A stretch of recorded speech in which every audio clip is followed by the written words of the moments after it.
Hey, what's going on, guys? Buster_Slash here with some ranked matches. This video is 20 minutes long. I got a lot of things I want to talk about. I know nobody's probably going to watch this video because who's going to sit down and watch 20 minutes of ranked Street Fighter? But you know, I make these videos more so for myself, basically, because I like to watch myself play and see my development and stuff. Let's first talk about Evo. I think it's fitting considering I'm going up against this Akuma, who is like styling on me. Like, this guy basically went in training mode, practiced the flashiest combos possible, and now he's just doing them all on me in this match. It's pretty insane. So I'm bronze here. This guy, I think he's silver? Yeah, he's a silver player. So, you know, I still have some ways to catch up. But, let's talk about Evo for a quick second. No Daigo or Infiltration or Justin Wong or any of those guys in top 8. Shen, I really thought Shen was going to be in top 8, honestly. I thought he was going to do really well. No Shen either. No Snake Eyes. Really surprising. Itazan was in there. So there's always going to be one Zangief, right? But no Snake Eyes. Although I'm okay with that. That was sick. That combo was sick. I was kind of triggered after he did that. I'm okay with Snake Eyes not being in there. I wanted Snake Eyes to win a major for so long. Like, Snake Eyes is one of my favorite players. It's like K-Brad if K-Brad won a major. That's how I felt. Like, I was really happy when Snake Eyes won CEO, and that's like the wrestling tournament, #collusion. But I was really happy when he won that. So I'm okay if he, you know, that he didn't do that great at Evo. I'm not disappointed or anything. I think it's about time he got like a premier win on his belt, and he was doing like really well even before then. So I hope he continues to use Akuma and Zangief and put in work. Snake Eyes is one of my favorite players. Same with K-Brad, although I didn't even get to see K-Brad play at Evo at all. I was busy doing other things during the Evo time. I had you know, family stuff to deal with. I couldn't just sit in the room and watch it all day. But I did watch when I can. I think I watched all of top 8, and I did watch, you know, a good amount of pools and stuff like that. I didn't really get to see too many players that I know play in pools. I think I saw Punk and some other guys, but that's about it. So Itazan, once I saw Itazan was in top 8, and once I saw who he had to play, I was like as soon as he beat F-Champ, pretty sure he beat F-Champ, I was like, did he beat F-Champ or was that Takedo? I don't remember. But I was pretty sure that Itazan was gonna get like 2nd place, and then he was gonna lose to Punk's Nash. I was 100% sure he was gonna lose to Punk's Nash or Chun-Li. I don't know which one he was gonna and this guy jumped again. Of course he did. You know, don't let your opponent condition you. Just keep doing it. That's what I preach to myself anyway. So he didn't end up winning, although he did play very well. F-Champ, a lot of people really wanted F-Champ to do well, like K-Brad and those guys. I didn't mind if he went further, but I didn't really care that he lost. Like, I didn't feel anything either way, because he doesn't even really like Street Fighter, you know. So I don't really care if he does well or not, like that. So he lost. Who else was in top 8? I don't even remember the other guys. I know that I heard Takedo, apparently when he was playing in top 8, and I guess all through Evo, 90% of what he did, don't quote me on this, this is just what I think one of the commentators said, 90% of everything Takedo did was option selected. I didn't know you could even do that in this game, much less like 90% of your moves just be option select, so that way you can cover multiple different patterns. I mean, the more you eliminate from guessing in this game, the better you're gonna do.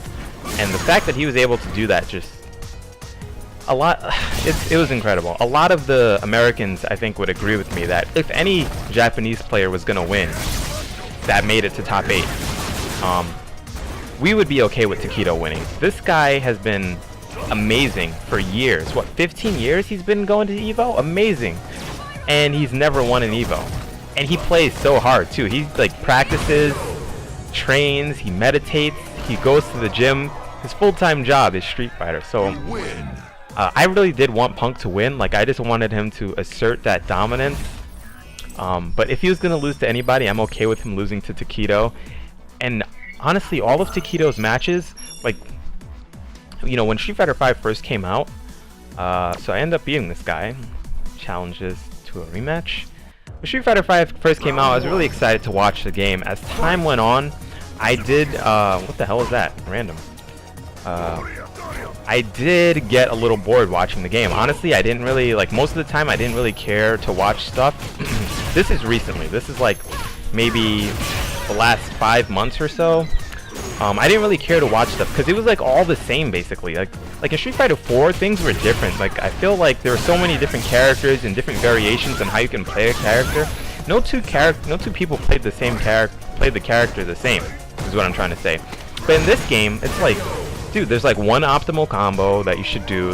There's like one thing for everything. So it gets really stale and boring to watch all the time. So most of the time I don't really care to watch unless my favorite player is playing, or unless somebody's using like Cammy, so I can, you know, pick up some tech or something like that.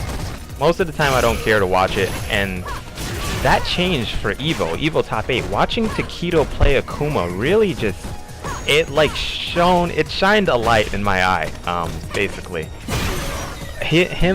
All of his matches were entertaining. Just nobody plays Akuma like Taquito. It was brand new stuff, brand new tech. You know, he option selected 90% of everything he did. Brand new tech, and it really impressed me. And against Punk, the first best of 3, and so I finally get to silver. This is the first time I got to silver with Cammy, and a thousand casual matches later, like 2 months later, I'm back on ranked. I took a break from ranked. I was just practicing in casual matches. Actually, after that match, I did play more ranked because I thought that I could get to gold. Honestly, I was like, all right, I can do this. I tried.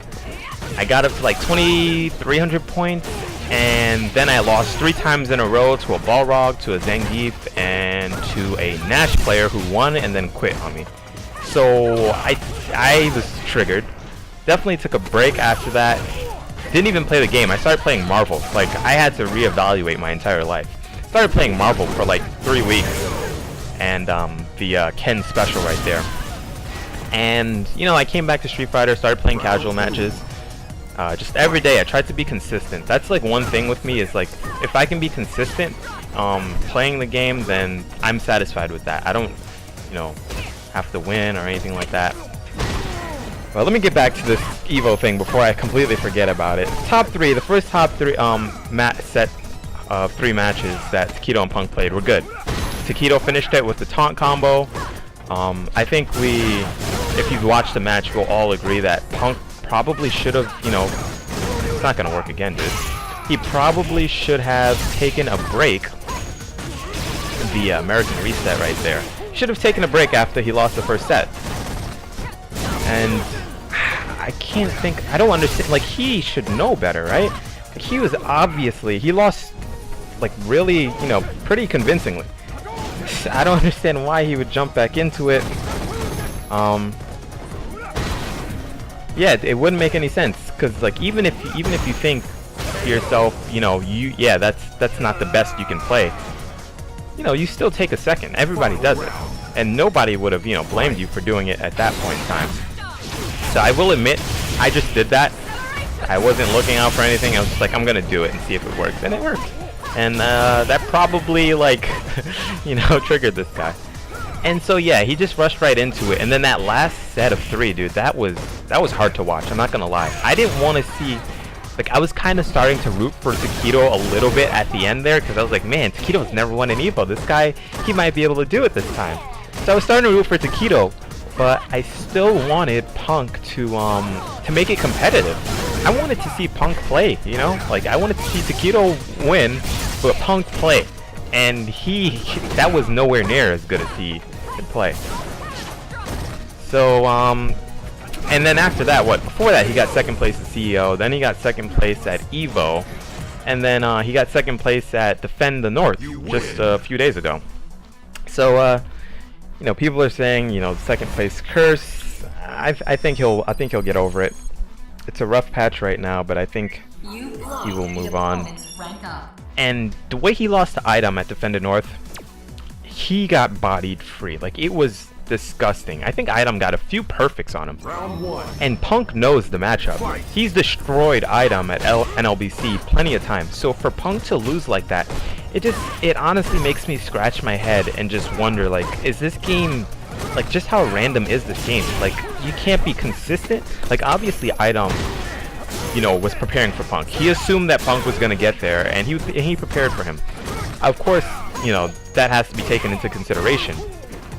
But still, for him to lose that free, to get perfect, like, what, 2-3 times in a match, and he got a few hit perfects too, I mean, it's like he didn't even know how to play it. I don't understand how somebody as good as him could lose like that, and it just makes me think that the problem has to be with the game. It can't be with the player, right?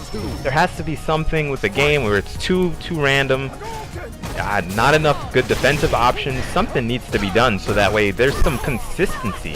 Because, like, people like Infiltration, you know, Infiltration should be getting top 16, top 32, and this guy hitting me with the infinite here. Damn. Top 16, top 32, top 8 at multiple tournaments. But, you know, he's having still somewhat of a character crisis, but he's still been playing at a really good level and just losing. I don't really understand how players that skilled can just lose that badly in this game. It makes me think that there has to be, there just needs to be some work done with the game, you know, some serious work done. And I've been hearing rumors that after Capcom Pro Tour, they're going to announce Super Street Fighter V. That's going to be a free update to everybody that has Street Fighter V, which is really good because it would suck to split up the player base. Like, I don't mind paying for anything, but the thing that will suck is that the player base will be split up. You know, some people will still be on Street Fighter V, and some people would have paid to go to Super Street Fighter V, and I don't want that, you know? I like, the reason why I play Street Fighter above all other fighting games is because it has a good online community. There's plenty of people for all skill levels. Everybody can have fun, everybody can learn, everybody can get better. You know, in some of these other fighting games, excuse me, some of these other fighting games, the only people who play are people that are really good at the game. So, you know, if you're new at the game, excuse me again, then you're not going to be able to make much headway unless you have a bunch of friends who all are around your level that can play with you, you know, can play with you at your house, or, you know, through player matches or something like that. So that's the one thing, the one edge that Street Fighter has over most other fighting games. You know, Tekken, I think, has a pretty good online player base as well. However, I'm not really into 3D fighters that much. But yeah, Tekken also has that. And so this guy, final boss, this guy was my second ranked match and ended up beating him. Now this match right here is interesting. For one thing, I've notoriously had trouble going up against Karen. Why? She has a really good neutral. You have to, and she has bad anti-air, so it's good to jump at her. And that's pretty much what I tried to do this game. I really didn't want to fight her in the neutral at all, this match right here. So you see me, I keep jumping, and this guy, he kept evading my throws. This is the first time this has happened to me playing. Like, every situation that I put him in to throw, he evaded it. You know, he backdashed and stuff like that, and I wasn't really sure what to do, so I couldn't throw him. And he was blocking, he's blocking pretty good, even though he gets hit there. The big issue that I had in this match is that I couldn't open him up. And here I wanted to do my little flip out of the corner, but I felt like I couldn't do it. I felt like he was waiting for me to do something, and I was waiting for him so I can, you know, punish, but it didn't work out that way. And you know, trying to, like, it's really hard to open this guy up. You know, he's just blocking all my stuff, and, you know, I'm not gonna be hit confirming nothing really. I'm not gonna be hit confirming a low forward, you know, by itself. Like, if I get a counter hit crouching medium punch, and you know, I can hit confirm that because it's pretty easy, but like, just, you know, these stray low forwards that I'm getting, I'm not gonna be able to do it consistently. Get him with the gimmick there, and damn. Okay, so he must have not known the frame data. It looked like he tried to jump away, but definitely plus there. So, and then later on he blocks, you know, he doesn't get hit by that anymore. So it really was hard to open this guy up. I don't like fighting. Okay, sorry about that. I don't hate their standing medium kick, but it's really good. I mean, standing heavy kick, but it's really good, and it beats a lot of what I want to do from that range. So I really don't even want to approach her.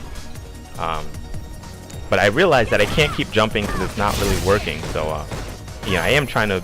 You see, like if I was able to confirm from the crouching medium kick, then yeah, I'd be golden. But it's really hard to do. I tried to anti-air there, back medium punch. I shouldn't have done that because he was already pretty deep into that jump in, and he got me. So, this guy is the actual final boss. Not only do I usually do pretty bad against Karens, I end up having to fight one for a possible rank up game. That first Ken match and this Karen match, this was all in the same day. I just kind of powered through it. So seems like I was finally good enough to level up a little bit after 1,000 casual matches later. I really did learn a lot of stuff.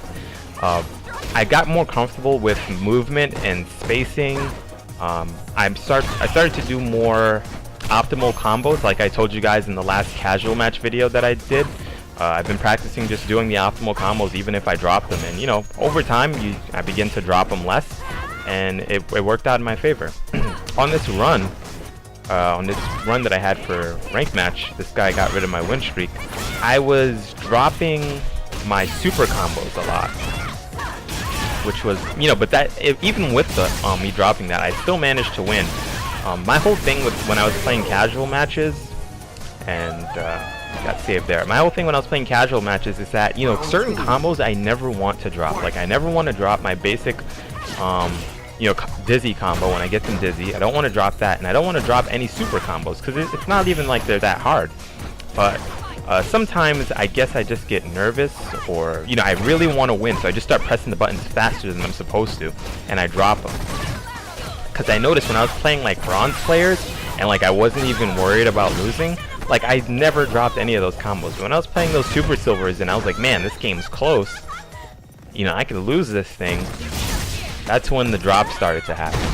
This guy got me with the ooh, look at that, nice. This guy got me earlier, and gotta save the gimmicks for the end of the round. Every character except for maybe Ryu. No, Ryu probably has some. Every character has a gimmick. That's really what's gonna separate you from the other guys. How well can you abuse your gimmicks when the time comes? As you saw in the last match, the Ken player actually, and I'm close here, that Ken player actually blocked my reverse punch on wake up. Most people don't actually though. Most people at this level, they always get hit by it. And even if they don't, I get free pressure afterwards because that is stand medium punch is plus.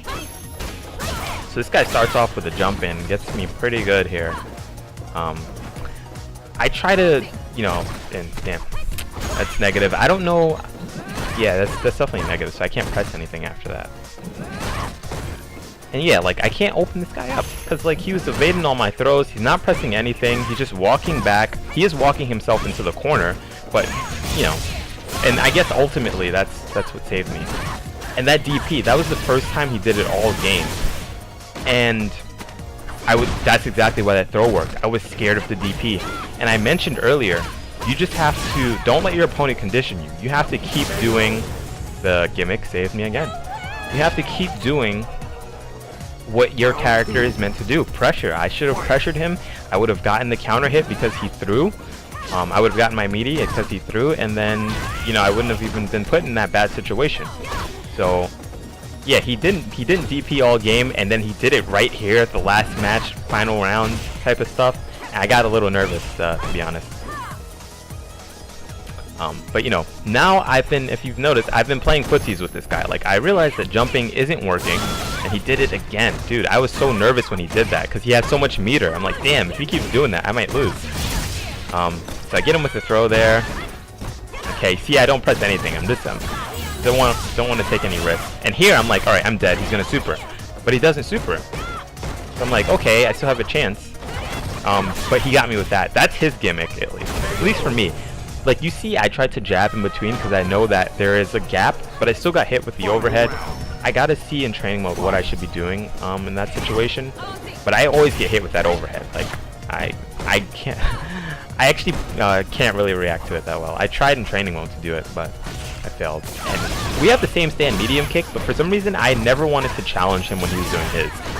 I just felt like Karen's is really scary. Like, you don't want to be anywhere near her nonsense. So his one issue is that he does, in order to evade my throws and stuff like that, he does walk himself into the corner. But as you can see, he's not too bad from fighting his way out of it. But I think ultimately that might have been what was his downfall, you know, and he ends up losing there.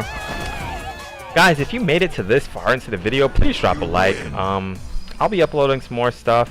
Thank you guys for watching. Please subscribe, leave a comment. Hashtag super, finally made it. And another 1,000 matches and then I'll go for gold. Anyway, peace, catch you guys later. I'm out.